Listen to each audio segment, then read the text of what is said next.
Hello everyone, this is Priyanjan and you watching me at fort on physics for all. और आज हम लोग Bihar board की कुछ टॉपिक्स हैं उसको स्टडी करेंगे। ये बिहार बोर्ड स्पेशल ही वीडियो है और दिसंबर से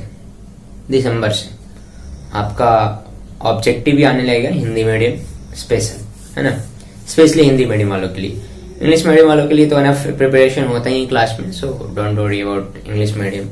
और सीबीएसई के लिए स्पेशल बैचेस चल ही रहे हैं। बस मैंने बिहार बोर्ड के लिए बोला दिसंबर से मैं अल्टरनेट डे पे ऑब्जेक्टिव डालूंगा जो आपके लिए बहुत ही फायदेमंद रहेगा। और बाद बाकी जो टॉपिक छोटा जो टॉपिक छूट गया है उसको हम लोग कवर करते हुए चलते हैं। ओके, सो आज की वीडियो हम लोग स्टार्ट करते हैं। और स्टार्ट करने के पहले मैं प्रिज्म वाला एक प्रीवियस वीडियो डाला हूं, उसको थोड़ा सा मैं कुछ रिकैप करवा दूं कि उसके लास्ट सेक्शन से और कुछ थ्योरम, डिस्पर्शन, ये सारा चीज, और फिर हम लोग ऑप्टिकल इंस्ट्रूमेंट पर भी चलेंगे।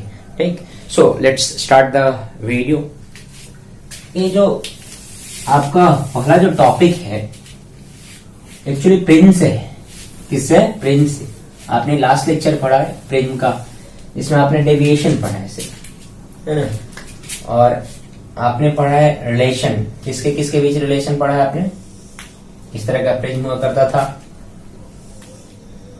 ऐसे इंसिडेंस रे होता था ऐसे, और इस तरह से इमरजेंस रे होता था, है ना। तो आपने प्रिज्म के लिए पढ़ा था। फॉर थिन प्रिज्म की बात अगर की जाए, थिन प्रिज्म, पतले प्रिज्म के लिए, किसके? पतले प्रिज्म के लिए।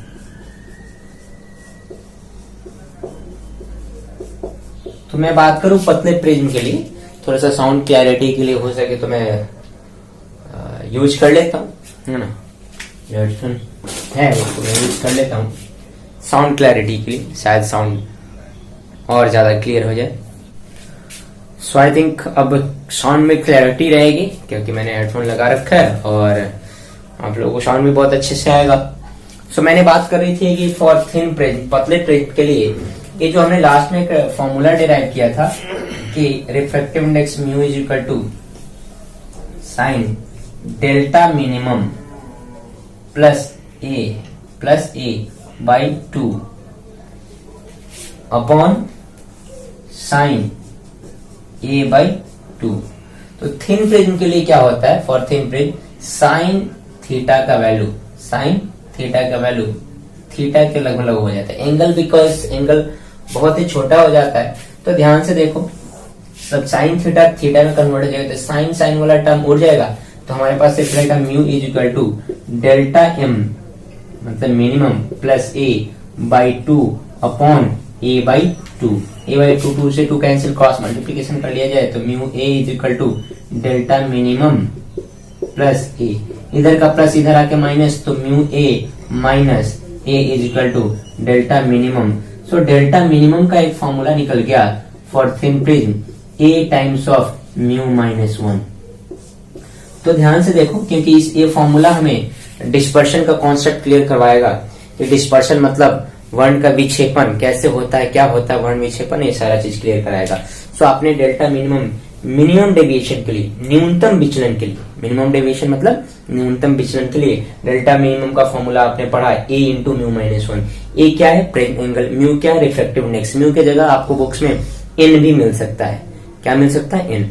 सो आपने समझा कि अच्छा ऐसा होता है। और प्रिज्म क्या होना चाहिए? Thin prism. थिन प्रिज्म करने का मतलब जो आपका एंगल होगा स्मॉल होगा, एंगल ऑफ इंसिडेंस भी स्मॉल होगा, सारा का सारा स्मॉल एंगल होगा, तभी तो हम कैलकुलेशन कर पाएंगे कि साइन थीटा का वैल्यू लगभग tan थीटा के बराबर और tan थीटा के लगभग थीटा के बराबर। अदरवाइज हम कैलकुलेशन कैसे कर पाएंगे, है ना।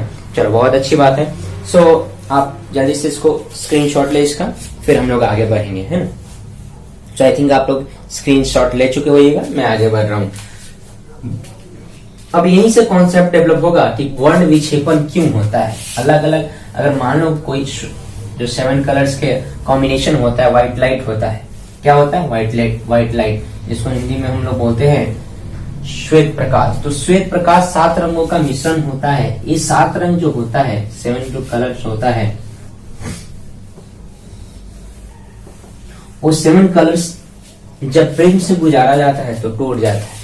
मैंने अपने क्लासरूम में आपको दिखाया भी है कैसे प्रिज्म दिखता है, एकदम इंटेंस प्रिज्म, 7 कलर स्प्लिट करके भी बताया है, स्प्लिट करवा के बताया है प्रिज्म के थ्रू। सो आपको तो बताना नहीं पड़ेगा कि प्रिज्म कैसा दिखता है। हाँ, लेकिन क्यों 7 कलर, इधर से व्हाइट लाइट जाता है, इधर 7 कलर में टूट जाता है, इसके लिए कॉची नाम के एक साइंटिस्ट हुआ करते थे, उन्होंने एक थ्योरी दिया था, कॉची थ्योरी, और उन्होंने एक इक्वेशन दिया था, कहा कि ये जो रिफ्रैक्टिव इंडेक्स है वो वेव लेंथ पे डिपेंड करता है। किस पे डिपेंड करता है? Wave length. तो जैसे जैसे वेव लेंथ बदलेगा वैसे वैसे रिफ्रैक्टिव इंडेक्स बदलेगा, और रिफ्रैक्टिव इंडेक्स बदलेगा तो डेविएशन। तो हम जो नेक्स्ट टॉपिक पढ़ने जा रहे हैं वर्ण विक्षेपण। क्या पढ़ने जा रहे हैं? वर्ण विक्षेपण। वर्ण विक्षेपण को इंग्लिश में बोलते हैं डिस्पर्शन। और किसका डिस्पर्शन करा रहे हैं? तो व्हाइट लाइट का। किसका डिस्पर्शन करा रहे हैं? तो व्हाइट लाइट का। सो व्हाइट लाइट डिस्पर्शन या श्वेत प्रकाश का वर्ण विक्षेपण पढ़ेंगे। सो वर्ण विक्षेपण होता है क्या? मैं डेफिनेशन बोल देता हूँ, हिंदी मीडियम वाले और इंग्लिश मीडियम वाले। Splitting of white light into 7 colours when it passes through a prism is known as dispersion of light. जब कोई श्वेत प्रकाश किसी पतले प्रिज्म या किसी प्रिज्म से गुजरती है तो वो अपने 7 रंगों में विभक्त हो जाती है। 7 रंगों में विभक्त होने की इसी घटना को हम लोग क्या नाम देते हैं? वर्ण विक्षेपण, या इंग्लिश में डिस्पर्शन बोलते हैं। यहाँ तक तो कॉन्सेप्ट क्लियर हुआ होगा कि अच्छा चलो सर आपने बोल दिया, मैं डेफिनेशन लिख लेता हूँ, क्योंकि आपको डेफिनेशन भी लिखना है और राइट डाउन भी करना है और अच्छे से नोट्स भी बनाना है ताकि आपका कॉन्सेप्ट क्लियर है। तो डिस्पर्शन का कारण, आखिर डिस्पर्शन हुआ तो इसका क्या रीजन है? डिस्पर्शन होने का क्या रीजन है? तो कॉची नाम के साइंटिस्ट ने दिया था। कॉची कहते हैं कि कॉची के इक्वेशन आता है, उनके अकॉर्डिंग जो म्यू रिफ्रैक्टिव इंडेक्स है वो होता है a plus B by lambda square plus C by lambda power 4 plus D by lambda 2 power 6 dot dot dot dot बहुत इनफाइनाइट तक जाता है। तो उतना वाला ज्यादा टर्म से मतलब नहीं है। तो अगर इसको 2 टर्म में ही कैलकुलेट कर दिया जाए तो कॉची के अकॉर्डिंग जो रिफ्रैक्टिव इंडेक्स है a plus B by lambda square के बराबर होता है लगभग में, क्योंकि ये वाला टर्म छोटा होते जाता है, हम लोग छोड़ते हैं क्योंकि लेमडा का वैल्यू छोटा होता है। अच्छा, बहुत अच्छी बात है। आगे हम लोग देखें तो कॉची के अकॉर्डिंग जो रिफ्रैक्टिव इंडेक्स है, अपवर्तनांक है, वो किस पे डिपेंड कर रहा है भाई इसका? तो ये डिपेंड कर रहा है वेव लेंथ पे, तरंग की लंबाई पे। अगर तरंग की लंबाई बढ़ेगी म्यू का वैल्यू घटेगा, अगर तरंग की लंबाई घटेगी तो म्यू का वैल्यू बढ़ेगा, क्योंकि म्यू ऊपर है और तरंग की लंबाई आपकी नीचे। ओके, सो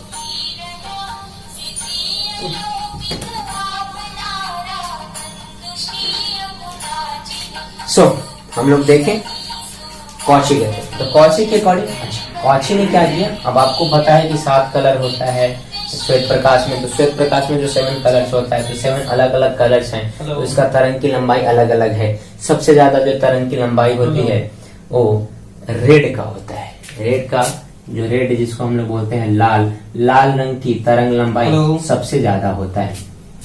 लाल रंग की तरंग की लंबाई सबसे ज्यादा होता है। तो तरंग की लंबाई सबसे ज्यादा हुआ तो म्यू का वैल्यू रेड के लिए सबसे कम होगा। म्यू का वैल्यू रेड के लिए सबसे कम होगा। आपको तो आइडिया होगा क्यों? बिकॉज रेड देखो V0 होता है, बैगनी या पिनाला, तो बैगनी से लेके लाल तक, बैगनी से लेके लाल तक, तो बैगनी का वेवलेंथ सबसे छोटा और लाल का सबसे बड़ा होता है। लाल का सबसे बड़ा, तो अगर लाल का सबसे बड़ा है तो रिफ्रैक्टिव इंडेक्स में उल्टा हो जाएगा। रिफ्रैक्टिव इंडेक्स बैगनी का सबसे बड़ा और लाल का सबसे छोटा। बैगनी या पिनाला, इसमें 7 कलर है, फर्स्ट और लास्ट कलर की हम तुलना कर रहे हैं। तो तुम बताओ म्यू का वैल्यू, किसका वैल्यू?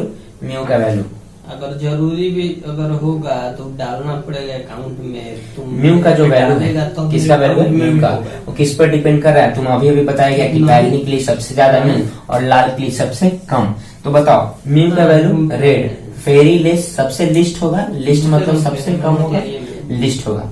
अब हम जानते हैं 7 रंगों में जो घटित होती है, 7 रंगों में विभक्त होती है। यहाँ से श्वेत प्रकाश आती है, यहाँ से 7 रंगों में विभक्त होना स्टार्ट कर देती है। तो 7 रंग में सबसे नीचे कौन होता है आपको पता होगा, है ना। ये तो 4 तो 6 और एक रंग और बना देते हैं। सबसे ऊपर होता है रेड ना और सबसे नीचे होता है बैगनी कि हम कर सकें। और इसके बाद बैगनी, बैजानी, नाला, भिबज्योर इंग्लिश में बोलते हैं VIBGYOR, violet, indigo, blue, green, yellow, orange और रेड। बैगनी, जामुनी, नीला, बैगनी, हरा, पीला, ऑरेंज और रेड। तो रेड का लेमडा सबसे बड़ा, तो म्यू का वैल्यू सबसे कम। क्योंकि वाई, क्योंकि लेमडा क्या होता है, सबसे बड़ा होता है। अब म्यू का वैल्यू, अब बताओ डेविएशन का फॉर्मूला अभी निकाल के बताया गया है आपको। डेविएशन का फॉर्मूला क्या निकाल के बताया गया है, बताइए। a into mu minus 1। अब बताओ अगर म्यू का वैल्यू सबसे कम है तो डेविएशन सबसे कम होगा। डेविएशन हम सबसे कम, तो रेड का डेविएशन सबसे कम होता है और बहुत सारा कलर है, और बैगनी का डेविएशन सबसे ज्यादा होता है।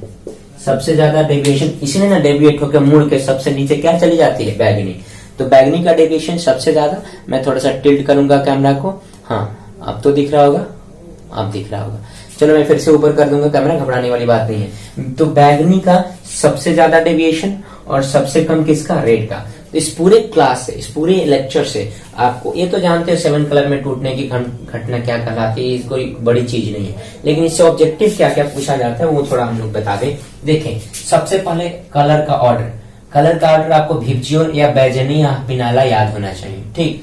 तो सबसे पहले आप देखेंगे लेमडा का ऑर्डर लाल का सबसे बड़ा होता है, उससे छोटा सबसे छोटा बैगनी का। सबसे पहला पॉइंट आपको लेना है लेमडा। मैं थोड़ा कैमरा को ऊपर करूंगा फिर से, हाँ ध्यान से देखा। चलो बैगनी का, लाल का लेमडा सबसे बड़ा और बैगनी का लेमडा सबसे छोटा। तो बैगनी का लेमडा सबसे छोटा, बहुत अच्छी बात है। लेमडा है, बैगनी वो है, क्या है लेमडा मतलब तरंग लंबाई, वेवलेंथ, ओके। और रिफ्रैक्टिव इंडेक्स उससे उल्टा हो जाएगा। तो रिफ्रैक्टिव इंडेक्स देखो सबसे कम है, तो लाल का रिफ्रैक्टिव इंडेक्स सबसे कम, जिधर मुंह खुलता है वो बड़ा और ये खुलता है छोटा। और सबसे बड़ा म्यू किसका है, तो बैगनी का, है ना। और तीसरा और इम्पोर्टेंट ऑब्जेक्टिव के लिए डेविएशन मतलब विचलन, सबसे ज्यादा बैगनी का और सबसे कम लाल का। तो डेविएशन या विचलन जिसको हम लोग डेल्टा से डिनोट करेंगे, ये लाल का सबसे कम है और बैगनी का डेविएशन डेल्टा बैगनी सबसे ज्यादा है। बहुत अच्छी बात है। तो इस पूरे अभी तक के लेक्चर में हमको यही समझ में आया कि सर प्रिज्म एंगल का फॉर्मूला, पतले प्रिज्म के लिए जो डेविएशन का जो फॉर्मूला आपने बताया था डेल्टा मिनिमम, उसका थोड़ा सा और एक मॉडिफाइड फॉर्मूला निकला कि delta M is equal to या delta minimum is equal to A into mu minus 1, वो पहले वाला फॉर्मूला। और अभी जो कॉची का थ्योरम बताया, सबसे पहले तो आपको परिभाषा बताया, उसको लिख लेना था। उसके बाद क्या करना था, एक साफ सुथरा फिगर बनाना था इस तरह का, जिसमें 7 कलर बता देना था, और इसी को हम लोग बोलते हैं डिस्पर्शन। इसके बाद कहानी खत्म। हाँ, अब उस डिस्पर्शन होने का कारण, तो डिस्पर्शन होने का अगर कारण पूछे कि क्यों होता है, 7 रंगों में विभक्ति हो जाती है, क्योंकि अलग अलग रंगों का तरंग लंबाई अलग अलग होता है, और अलग अलग रंगों का अगर तरंग लंबाई अलग अलग है तो अपवर्तनांक का मान अलग होगा, क्योंकि कॉची के अकॉर्डिंग अपवर्तनांक किस पर निर्भर करता है, कि अपवर्तनांक a plus B upon lambda square पर डिपेंड करता है। अतः हम कह सकते हैं कि अगर लेमडा का वैल्यू अलग अलग तो म्यू का भी वैल्यू अलग अलग, और अगर म्यू का वैल्यू अलग अलग होगा तो विचलन अलग अलग होगा। इस तरह से सबका विचलन अगर अलग अलग हो, मान लो 7 बच्चे हैं एक ही लाइन में चल रहे हैं, एकदम एक सीध में चल रहे हैं, तो सामने से देखिएगा तो एक ही नजर आएगा, लेकिन सब इधर उधर चलेगा, थोड़ा इधर थोड़ा इधर थोड़ा इधर, तो 7 नजर आएगा। ठीक उसी तरह डेविएशन हो जाता है, 7 का अलग अलग डेविएशन होता है, इसलिए तुम्हें 7 कलर दिखाई देता है। तो अगर तुमसे पूछे कि 7 कलर होने का क्या रीजन है, क्या कारण है, तो आप क्या बताइएगा क्योंकि हम जानते हैं कि अलग भिन्न भिन्न रंगों का तरंग लंबाई अलग अलग होता है। तरंग लंबाई अलग अलग होने के कारण अपवर्तनांक भी अलग अलग होता है, और अपवर्तनांक अलग होने के कारण हम जानते हैं कि जो डेल्टा मिनिमम है या विचलन है वो भिन्न भिन्न होगा। अतः प्रकाश जब प्रेम से गुजरती है तो 7 रंगों में विभक्त हो जाती है। और ऑब्जेक्टिव के लिए आपको 3 चीज बताया कि लैम्डा सबसे बड़ा किसका, लाल का, और सबसे छोटा किसका, बैगनी का। म्यू सबसे छोटा किसका, लाल का, और सबसे बड़ा किसका, बैगनी का। तो डेविएशन भी सबसे छोटा किसका, लाल का, और डेविएशन भी सबसे ज्यादा किसका, बैगनी का। ये सारी चीज आपको स्क्रीनशॉट ले लीजिए। अब पूरा डिटेल में बता दिया कि आपको करना क्या है, कैसे करना है, और इसी को कॉची ने दिया था, इसलिए इसके कॉची रिलेशन भी बोलते हैं। क्या बोलते हैं, और कॉची की कॉचा उससे तुमको कोई मतलब नहीं है, तुमको मतलब होना चाहिए इससे, इस फॉर्मूला से, और ज्यादा भी मतलब नहीं है। क्या लिखना है मैंने बता दिया, और क्या पूछेगा एक बता दिया। अगर आप स्क्रीनशॉट लेना चाहते हैं तो जरूर ले, मैं स्क्रीनशॉट चाहता हूँ।